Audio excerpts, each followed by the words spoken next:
Hi, everyone, and welcome back for another episode of Round Robin. I'm your host, Tracy Preston, along with Christine Mulligan, Nina Mulligan, Regina Lindsay, Angela Hafler, and of course, my husband, Todd Preston. Hey, everyone. Hello. Hello. Hi. What's up? Hey, everybody. That's right. What was the show we were watching? Spartacus. Spartacus. Has anybody ever seen Spartacus? It's a series. Yeah. Yep. All right. Who's this character? I can't remember his name. Damn it. But anyway, he talks like this. Yes. And I am going to talk like this from now on. That's what he said. We'll see how long you can deal with it. Good luck with that. All right. So, a quick question for you guys. Have you guys heard of any real good, like, jewelry heist lately? No. Mm-mm. Well, I got one. I started watching a documentary actually about some kids that were burglarizing like really wealthy houses in Beverly Hills or something. Oh, yeah? I can't remember the name of it. It was Bling something or another. I have to look it up. Okay. Bling ring. That's it. Yeah. Bling ring? Mm-hmm. All right. Give me some details. Well, I mean, just kids that one of them, her father was connected to Hollywood. I want to say like a cameraman or anyway, some technical crew, something. She'd grown up around the movie industry. And then one of the kids was from the Valley. Yeah, it started out, they would go to parties at these nice houses and whatever, and they'd start checking cars. And then the next thing you know, one of the kids in the group actually stole a Porsche. It was just left unlocked. And so they got in it and drove away and changed the license plates and actually drove it to school. What? So, yeah. Anyway, I didn't finish watching all of it because I fell asleep. But it was really interesting, though. See, these little rich kids. They don't have any, what do I want to say? Moral compass. They don't have any moral compass. Well, it was like when Lauren and I were in Beverly Hills, when I was telling you guys about that. I mean, there's a stop sign on every block, and all of a sudden this car's like all mad at us because we're, driving like a little bit slower than the speed limit. But man, tore past us at like 50 miles an hour, running like 4 or 5 stop signs in a row. They just think they can do whatever they want. So Bling Ring, and that is on Netflix? Of course. Of course it is. I love it. Well, I don't watch television otherwise. I know. I should probably just ditch all the stations we pay for because we don't watch anything except for Netflix, Prime Video, and Hulu because we don't watch the news anymore. I can't take it. But Christine and Nina, I have a little story to tell you from something that happened in your neck of the woods. Oh, all righty. Just recently. So I don't know if you guys have heard about this or not, but there was a guy who was arrested in Florida. I don't know if it must have been in the Orlando area. Do you guys have a Tiffany's there in Orlando? Yes, we do. Okay, well, I'm wondering if this is the place. So anyway, this guy goes into Tiffany and Company, and, he tells the staff or the team there that, he's interested in buying some earrings, diamond earrings, and diamond ring, and he's doing this all on the behalf of an Orlando Magic basketball player. This happened last month. That's when it happened. So, they rolled out the red carpet, gave him the special treatment. They escorted him to the VIP room to look at some jewelry.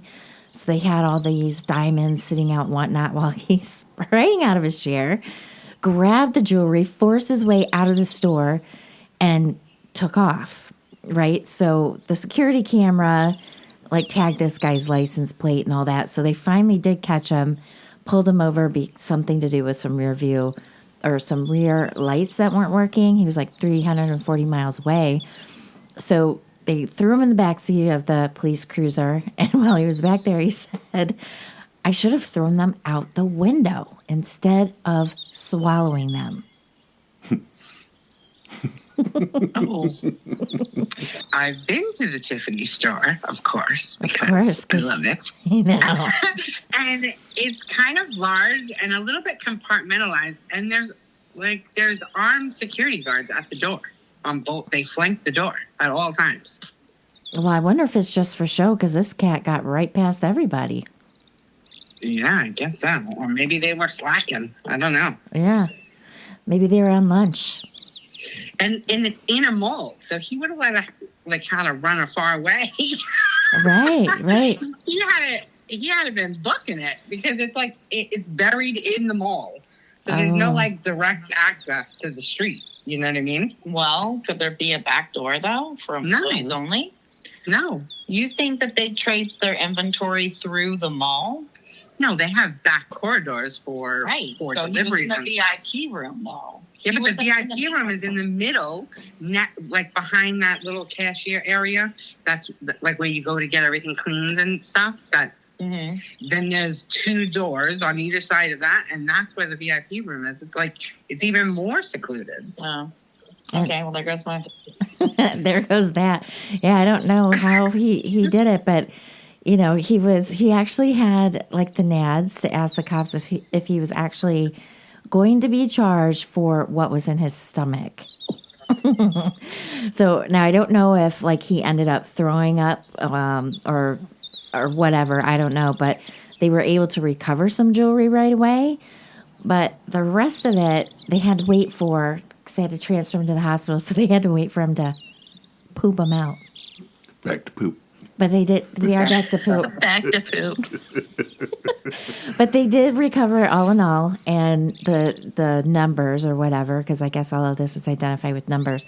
This dude swallowed $770,000 worth of diamonds. Jesus. Yeah, he was dead. So like He at was Tiffany's, serious. that's one ring. I've never even been in a Tiffany store. Yet. Dun, dun, dun. All right. So, have you guys ever heard of something called a blobfish? A Yes, they're blobfish. very freaky looking, but I want to touch one. I've never touched one, but they look like they'd be full on blubbery. Yeah, I don't like those, but I want an oxalotl or whatever it's called. I don't know what the hell. Yeah, it's like this weird sea creature, and he's got this cute little face and these weird squiggly things that pop out of his head, and then he has little hands that are all webbed in. It's just so cute, and a little tail. Is it real or is it? No, it's No, it's a real cool. thing. It's a real thing.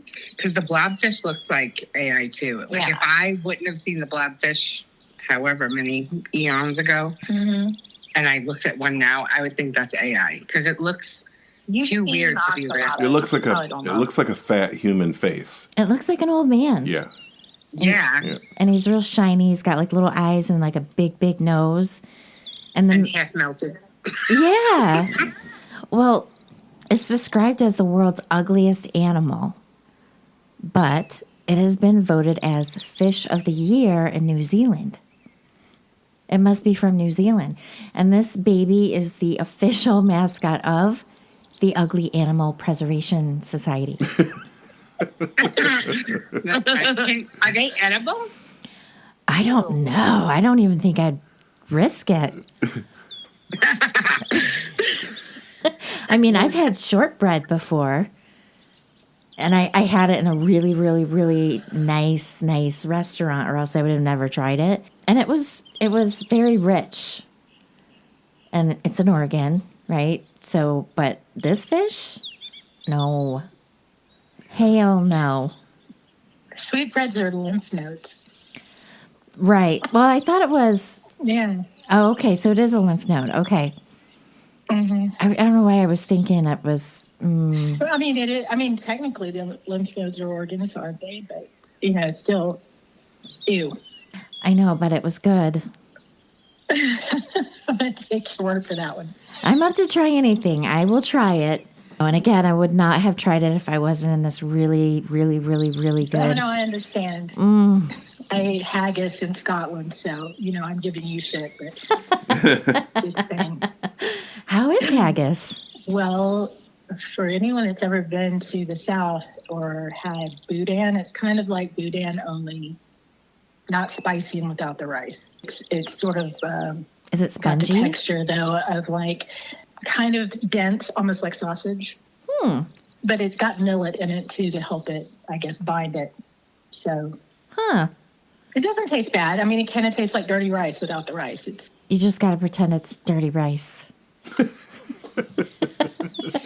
something like that. I think that's why I was getting so freaked out when I was eating the shortbreads, because I was like, it was actually really tasty. It was very rich. But there was, after a minute there, I started kind of getting a little weirded out. So I'm like, I'm good. I did it. My best friend is Scottish, and I went to visit her, and she was like, you cannot come to Scotland and not at least try it. Yeah. So I tried it. I can go there and not try it. I'm not trying. I'm not either. I'm not either. Nope. I have to tell you guys, it really was pretty good. It wasn't bad. Whatever. I like boudin, but I don't gotta have it. It's good. It's okay. So I had it fried the first time, like little boudin balls. What is boudin? Boudin is basically liver and that's seasoned and spicy, mixed with rice and stuffed into a sausage casing. Oh. Usually chicken liver. Oh. yeah, but you can get different stuff too. Like there's some people that'll make it just out of ground beef.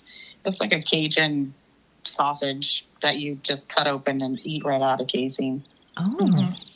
Does it have that livery weird? It's a texture thing for me with that liver. Oh. No, the kind I always had was just ground beef.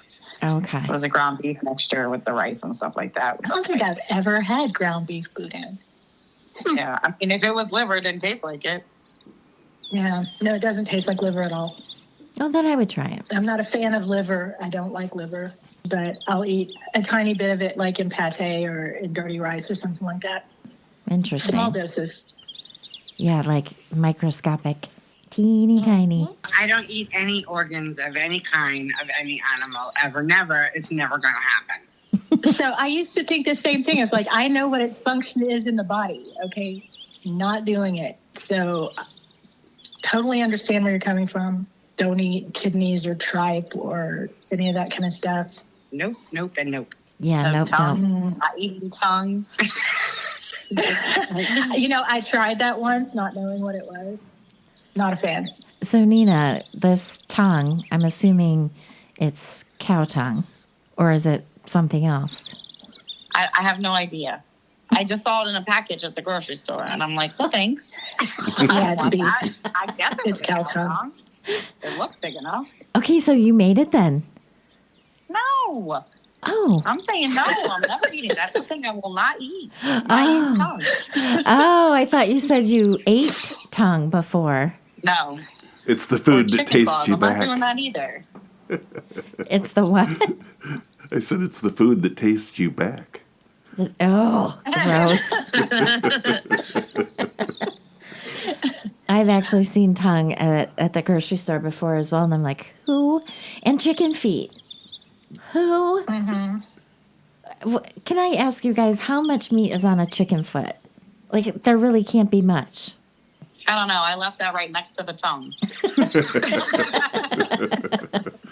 I did when I was working in the ER, somebody brought like chicken and dumplings. One time somebody that was from another country, that she opened the container and there was a chicken claw in there. Like, it creeped me the hell out.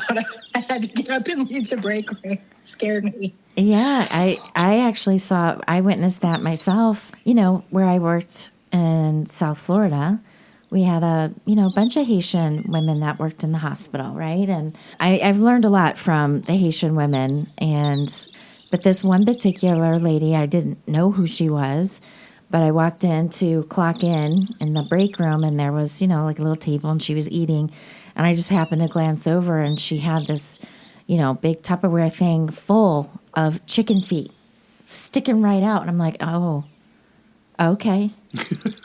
I've never seen that shit before. It just doesn't make sense. She was chewing on them and sucking on them, and I'm like, it just looks like chicken skin over bone. Like, what meat is in a chicken foot?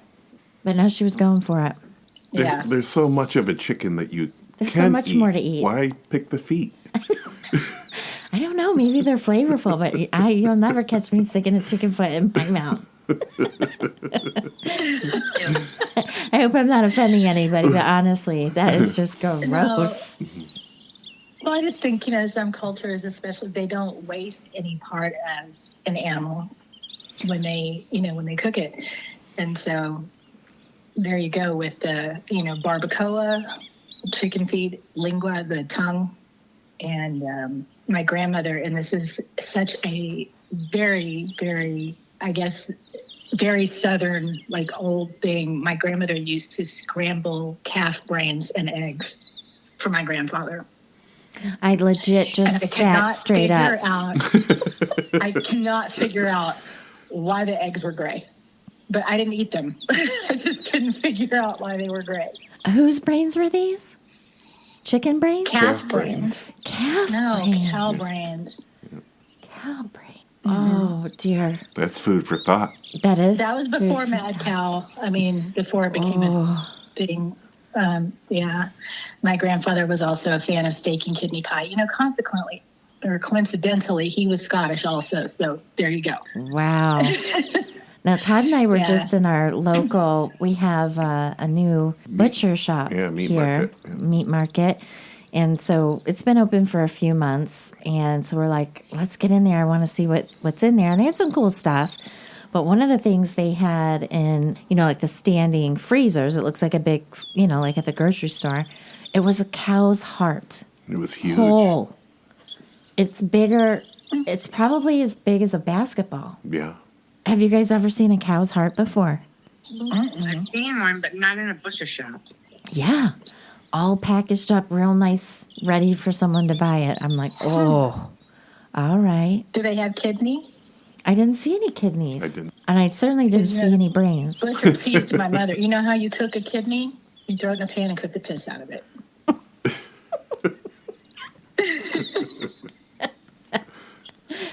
Well, that's a good plan. Yeah, I thought so too. Oh my God. Tonight I was, just kind of thinking of all the celebrities that have died already in 2025. There's quite a big list already. And of course, we know recently Gene Hackman. Gene Hackman, I remember him from Superman. Yeah. Lex Luthor. Wasn't he Lex Luthor? He was Lex Luthor. Yeah, he was awesome. I always think of his role in Young Frankenstein. Oh, the blind man. Yeah. Yeah. When I saw the pictures of him, because he was 95 years old, there's no way I would have recognized that as Gene Hackman. Even when they say this is him, I'm like, I don't see it.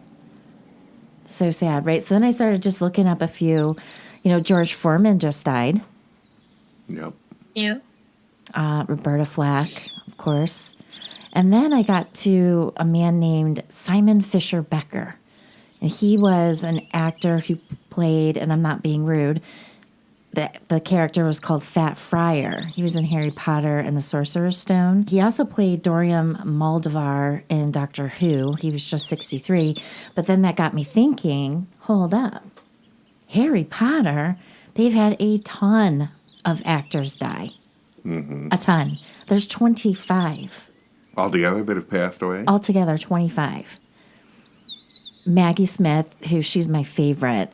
She played, right? She played Professor Minerva McGonagall. Yep. She was 89, but I fell in love with her years and years and years ago. Did you guys ever watch the Agatha Christie movies? Yeah. Weren't those the best? I loved her. Yeah, so 25. They've had two guys who played Albus Dumbledore. They died. There's a goblin in Gringotts. He was 56. Alan Rickman, Professor Snape. He was also, the first time I ever saw him, he was in, what was that movie? They call it a Christmas movie. Die Hard. Die Hard. Yeah. Yeah, he was a very bad guy. He was the bad guy. Mm-hmm. He always played I really bad liked guys. him. Yeah. He always played bad guys.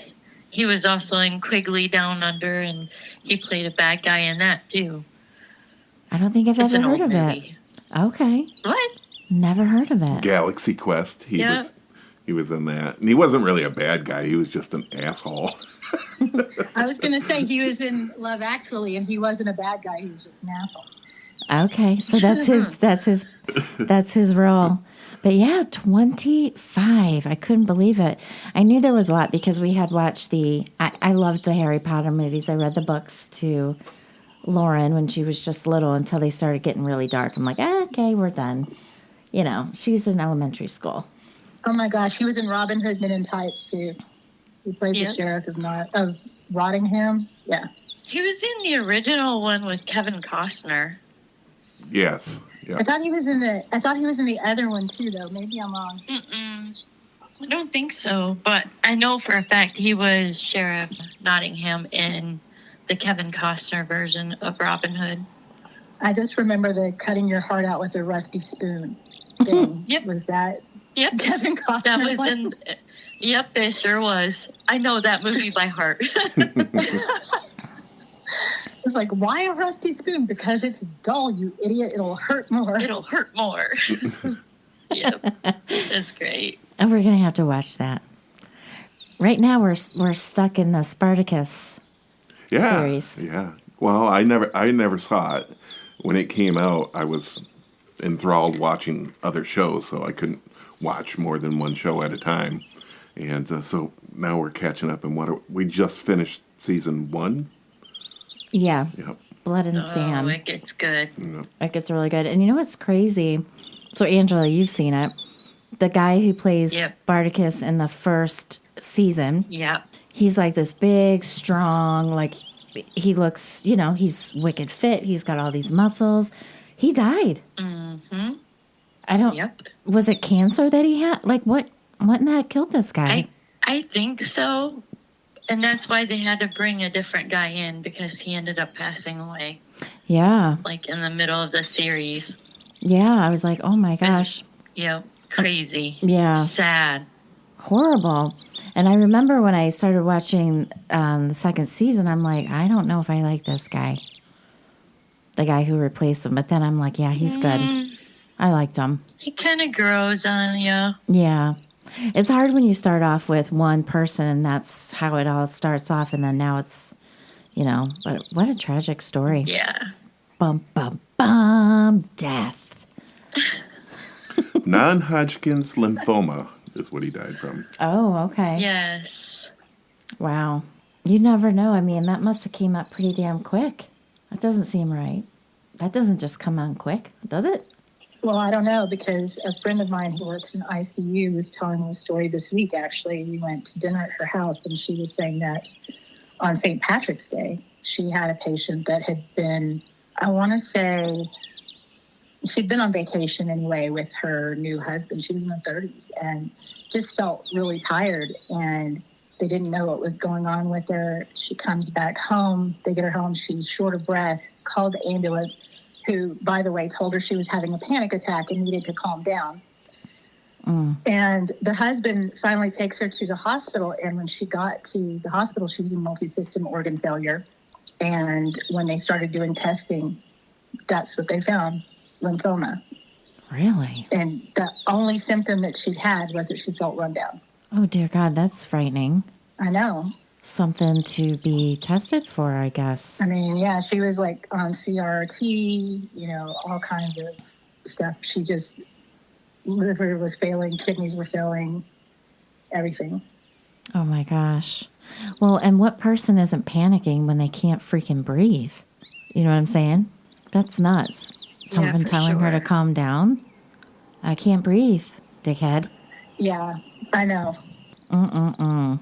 Women get ignored because we're apparently just hysterical.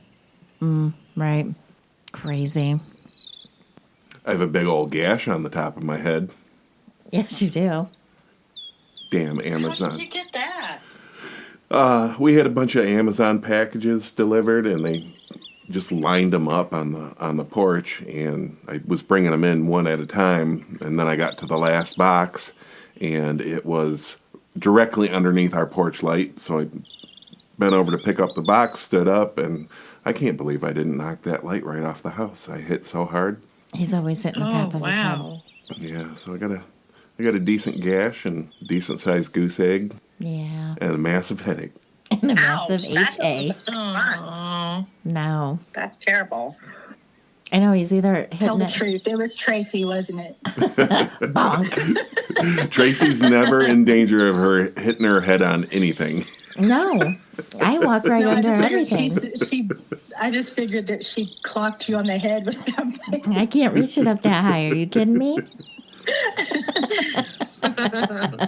No, I'm just teasing you, Todd, because I'm a klutz and I do that all the time. I almost knocked myself out in the cath lab once because I had to get under the drape to fix someone's pulse ox probe. And then when I stood up, the monitors were ceiling mounted and they were directly above my head. Oh. I bet you saw stars. Yeah, I did. I've done that on an That's open crazy. cupboard. That hurts. It felt like you got stabbed right in the brain. Oh, yeah. Yeah. I could feel it in my tongue.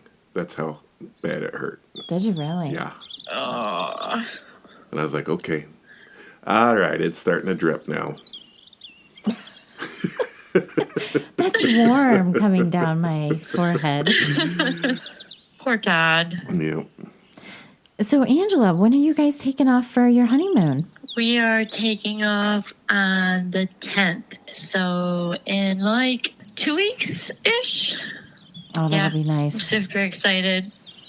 Yeah, man, because So excited. this weather's enough to, like the snow today, snow yesterday, brutal winds. I'm over it. We had rain, snow, and hail here yesterday. Oh, did ya? All within an hour. That's nuts. Yeah. We had some sun and some clear skies and a stiff breeze. I think it was 72. 72 was the high. Man. Yeah, it cannot rained wait. here yesterday, but it's warm. We're going to hit the mid 40s tomorrow, and I think we're excited about it. Yes, you can take We your are. you can take your 72 degree weather and shove it. That sounds much Well, too it's hot. currently 76 degrees here, so meh. I had to grab my sweater when we took the dogs for a WALK. Uh-huh. I can't say it out loud because they'll go nuts. I know. Because it was 68 degrees, and I was like, this is too cold. And it was very windy. We had gusts up to like 30 miles an hour for some reason the other day. So it felt icy when it touched her skin. I did not like it. I Yeah. didn't like it. Yeah. And she doesn't really know what icy feels like, by the way. So, No, she yeah, doesn't. I've never seen snow. What? Never. Yeah, I've never seen it in real life. Only on TV. Well, we're going to have to rectify that and bring you up to the brutal Michigan cold. I don't know about that. I want to start in a hot tub in Colorado somewhere. Oh, that's actually a better place. Let's all go to Colorado. I feel like that's my kind of how I would deal with snow. Yeah, because then you could go up into the mountains and be in it and then drive on down and be out of it. Yeah. That would be a nice winter to have. That's what's nice about California is they've got it all. They've got the mountains, they've got snow, they've got the beaches. Big old trees, And- sequoias. Yes. Have you guys ever seen a tree hugger before? Is that a trick question? No, I'm just legit asking. It's a real thing. It is a real thing. I'm trying to remember. It was years ago. I was in California. I didn't go to the big redwood forest. There was a park, and there were redwoods there. And I'm like, I'm doing this. I'm going to zip through here. I had like 40 minutes before the park closed because whenever I'm somewhere I've never been before, I will run after work. If I'm over the weekend, I'll go see as much as I can see, do as much as I can do. So I went into this park and I am stepping through there because I'm like, I'll get locked. I'm going to get locked in here. And I'm like, I'm looking ahead of me and I'm like, yeah, she's really hugging that tree. And it wasn't just like a hug. I mean, this chick was embracing this redwood and she just was loving on it. And I'm like, okay, so it took me a few minutes to get up to her. She's still hugging. I walked past and I just kept looking over my shoulder. She was still hugging. I walked the whole thing around, came back. She's still hugging the tree. Like this went on. God only knows how long she was hugging it before I got there. It's a real thing. It is a thing. Yes, it does. I've seen it. Have you guys ever hugged a tree? They were in the honeymoon phase, I think. Oh, yeah. I've hugged a tree. Okay, so, I mean, Only if I was drunk and puking. I'm like hanging on for dear I mean, life. you gotta hug it when you climb it. Right, but like to just ever like embrace the tree. Have you done I that? don't know if I've ever hugged it, but I have like put my hand on it and just, I don't know. It's a thing.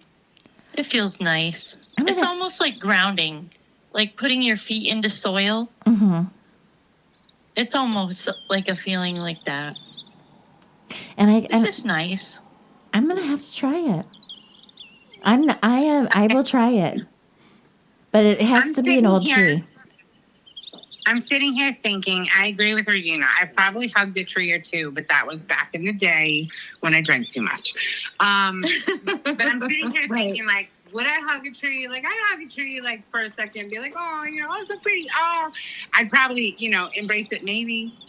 But then I'm sitting here thinking, I barely like hugging humans. Like, I think I'm a hugger like when I meet people, but I'm more like a dabber.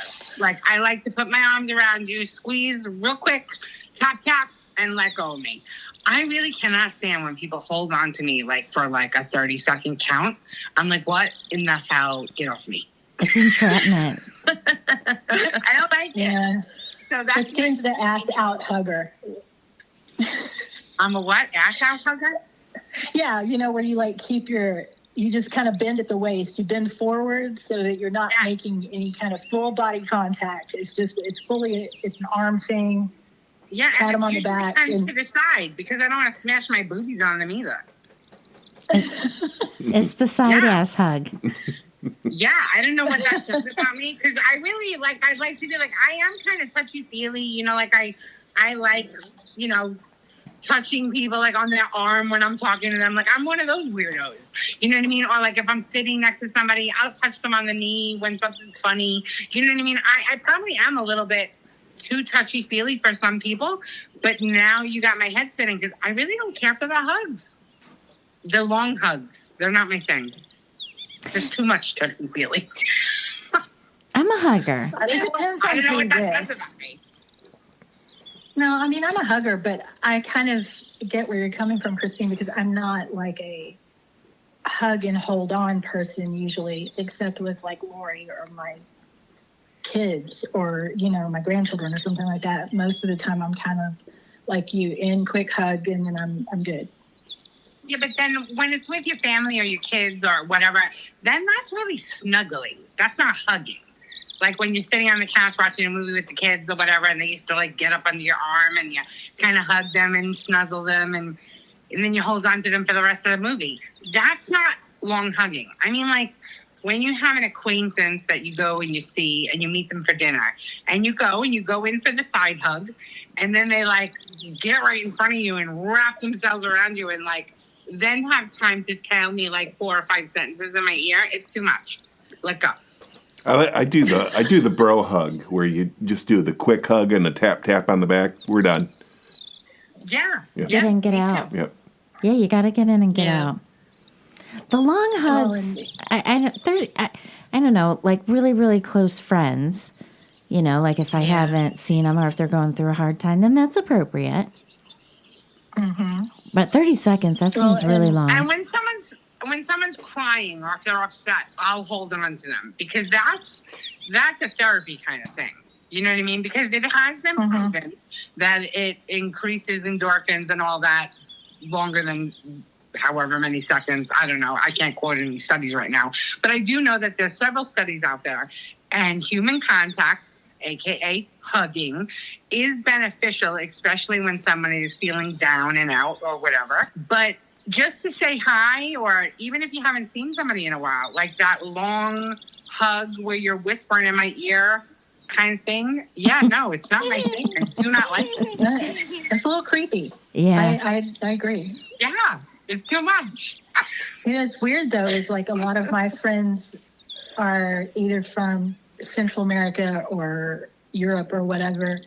And I met them through my best friend Heather, who is from Scotland. And the first time she invited me out with all of them, they kiss each other on the mouth when they say hello.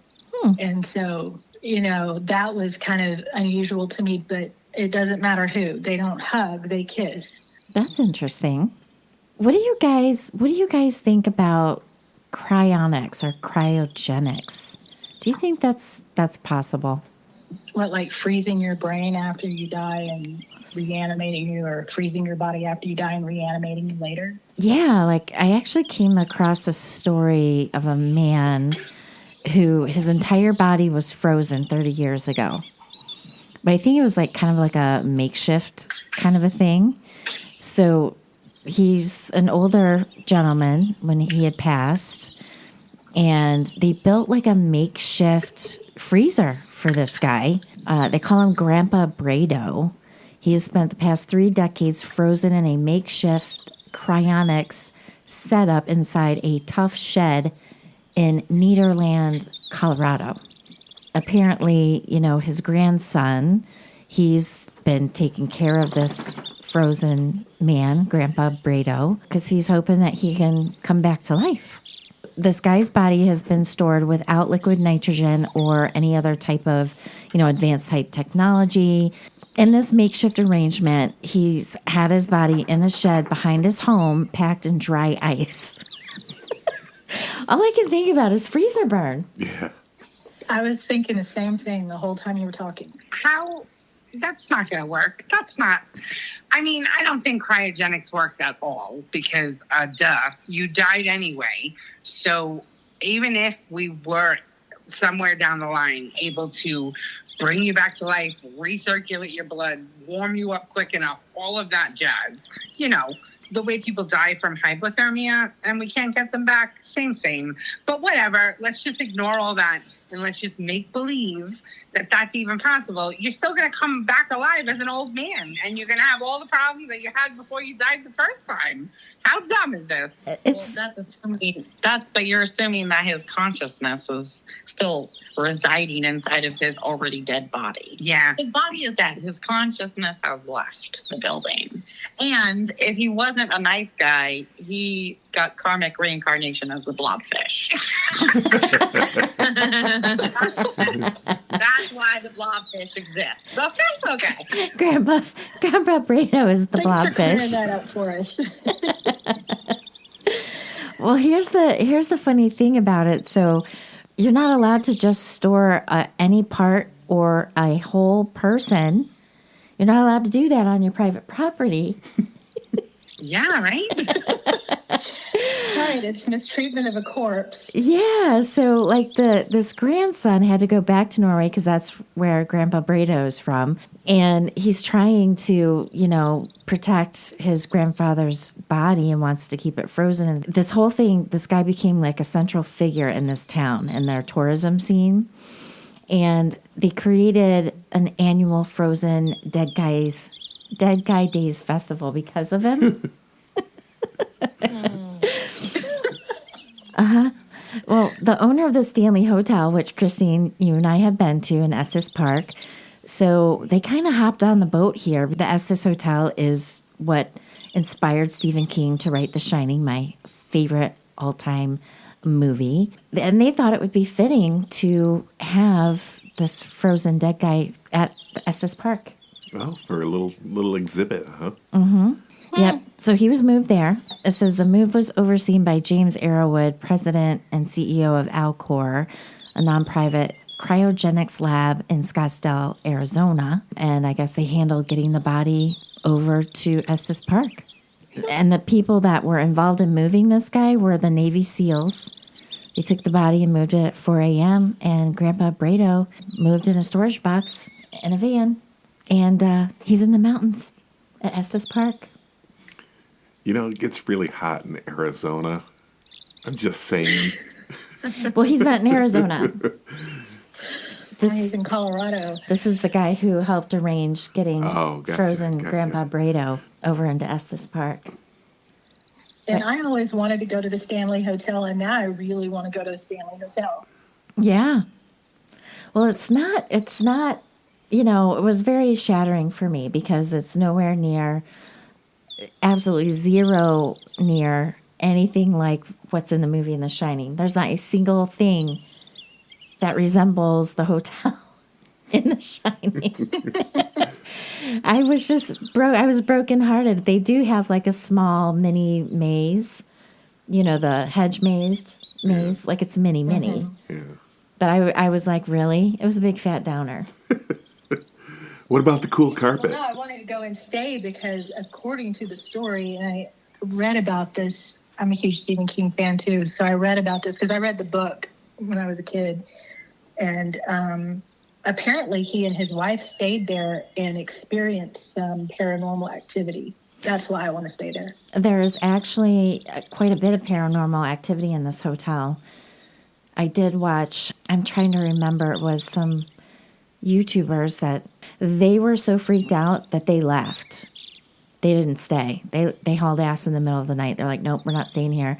Because like doors were moving. They were seeing all kinds of stuff, hearing all kinds of stuff. I don't know. A haunted hotel. Would you stay if you knew that a particular room was haunted? Would you specifically request to stay in that room? I would Yes. specifically. Yeah. Yep. Yeah, I would too. But I would also plan on not sleeping. No, it's an all-night party. Yeah. I mean, if it was like haunted with Jack the Ripper's ghost, no. But if it's like Elsa May who wanders the halls because her lover never returned, sure, why not? I'd love to have a conversation with her. Elsa May. Exactly. I'd have to kind of feel the energy. No, I'm just making up some kind of old-fashioned name because there never seems to be any ghosts from like the 1980s. It's always some freaking, I don't know, Renaissance fair, 1840s, or the, early 1900s or whatever, Victorian era, whatever time that was, Yeah, we need some younger ghosts. There's plenty of Yeah, them. like There are some. where's the kid that was doing a dope ollie off of somebody's, empty swimming pool in 1987 and now he's forever skateboarding down the streets of life. I don't know. Why don't we ever see him? But do you think though, in places that are known to be haunted, do you think it is that they are more haunted than any other place at any given time? Because if energy never dies, and we are technically, from what we're figuring out now through science, is that there is many versions of what are going on simultaneously stacked upon each other. So if anybody dies, they don't really go anywhere. We just don't see their vibration anymore because they're in a different vibration. So here's my question. If you go into a haunted place and you know it's haunted, is it that it's more haunted, or is it that you have peaked your vibration because you're excited and want to see that, and therefore you then become a vessel for seeing that? Possible. Power of suggestion. Is that what you're saying? No, not necessarily power of suggestion, but just that you're going into the experience open-minded. Already, then your frequency will be more in tune to see things beyond the veil. Because that's why they say seers can see those kinds of things, is because their vibration, they're able to see outside of a vibration that they're currently at. If we can raise our own vibration, and they're doing a lot of research with that, like music vibrations that might have the possibility to cure cancers and things like that. So we all work on a frequency. So if you raise your frequency and you're already wanting to see that, perhaps that puts you then in the right frame of mind to be able to connect with that. So are there ghosts everywhere all the time? Or are they just concentrated in these handful of houses where lots of murders happen to happen? I think it's kind of a combination of the two, because I think you're right. Energy changes forms. It doesn't go away. But I think that just like with people who are more sensitive to that, there are probably places, locations that have, energy that draws and holds spiritual energy there, if you will, I guess. Portals. Well, there is, right. Well, not exactly portals, but I mean, I think there are places that, maybe the frequency is right. Well, when I was in Utah and I had a day to explore, I had learned a lot about energy vortexes. So if you guys like where certain energy is coming up from the ground, some of the trees that are like over this energy vortex, they actually grow and twist.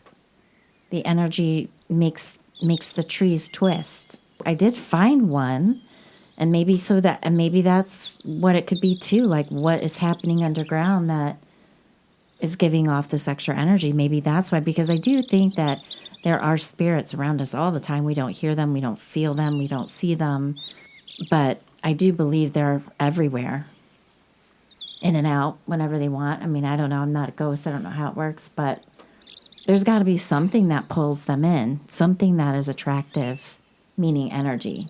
So, I don't know. You look like you want to say something. I have to pee. Oh. I'm like, he's got this look about him. I'm like, I'm waiting for him to say something. I'm like, nope, he's not saying nothing. He's just got this weird ass smile. That was a total Forrest Gump moment right there. You had to say something. I have to pee. I have to pay. Well, run, Forrest, run. No, I can hold it. Well, it's not as easy for a guy to hold his urine. No, apparently not. Why? I don't know. Do you guys know why? No. I have a baby bladder. You do have a baby bladder. I don't know. I thought that was always a woman thing. Like, I pee for no reason.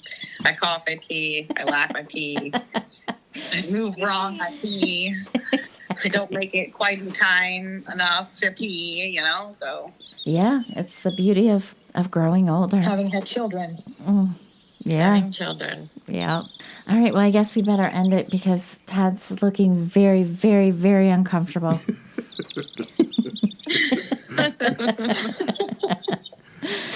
All right. We're going to wrap it up. So thank you, everyone. Thank you for coming back and listening. As always, we appreciate you.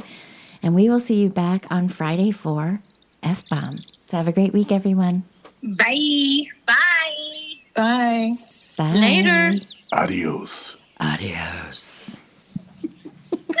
Go, hon. You're free.